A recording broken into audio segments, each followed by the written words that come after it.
একটা সময় আপনারা জানেন মদ খাওয়া এমন খাওয়া ছিল, পানির মতো করে সবাই মদ খাইতো, উঠতে বসতে হাঁটতে চলতে মদ। এবার বলেন মদ ইসলামে হালাল না হারাম?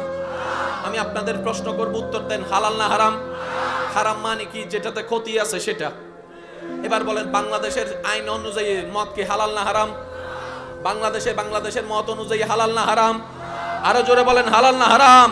সারা বিশ্বের সুস্থ মস্তিষ্কের মানুষের দৃষ্টিতে মদ হারাম। কেন? এটা মস্তিষ্ক বিকৃতি করে দেয়। কারা কি বলে নিজেও জানে না, কারা কি বলে নিজেও জানে না। সবাই বলছে মদ খাও, এবার মদ বলে যে আল্লাহ দয়া করো না, মানুষগুলো তো পশু হয়ে যেতেছে।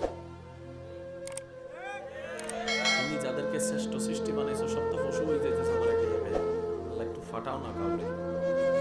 নবী এসে মদটাকে সরাই দিয়েছে, দুধটাকে সামনে আগায় দিয়েছে। আর একটু জোরে জোরে খাইতে ইচ্ছে না করলো কোন রাত্রে ঘুমানোর আগে কিটা খান? আর একটু জোরে কর না। বিয়ের প্রথম দিন কি খাওয়াই? কি খাওয়াই? নবী যদি না এসে এগুলো না কইতো, বউরে যাইয়া মদ খাওয়াইতো, জামাইরে যাইয়া মদ খাওয়াইতো, তারপরে লাগতো দাবিক ফাইট। বাস্তব যেটা সেটা। কথা বলেন ঠিক কিনা? আরো জোরে বলেন ঠিক কিনা? এবার ইমানদার ভাইয়েরা মনে রাখবেন, হাজারো দুঃখীর দোয়া হয়ে, হাজারো অশান্তির শান্তি হয়ে আল্লাহর পক্ষ থেকে যিনি এসেছেন তিনি নবী রাহমাতুল লিল।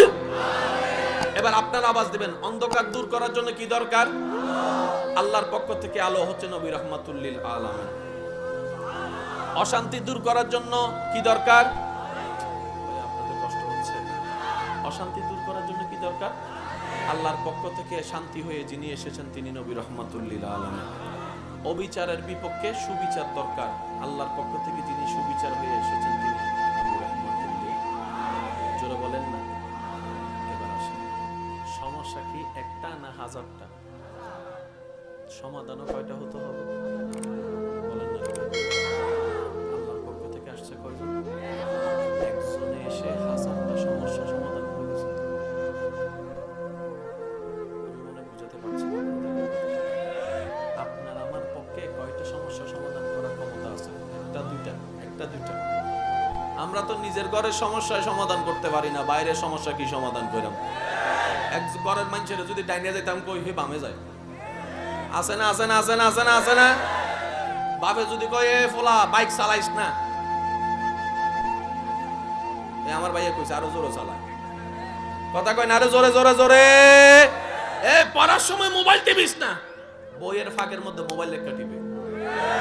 আপনার আমার পক্ষে ঘরের মানুষকে কন্ট্রোল করা সম্ভব হচ্ছে না। আর যিনি এসেছেন আল্লাহর পক্ষ থেকে শুধু আরবে আসলেন, সারা বিশ্বকে কন্ট্রোল করে রেখেছেন। বলেন সুবহানাল্লাহ।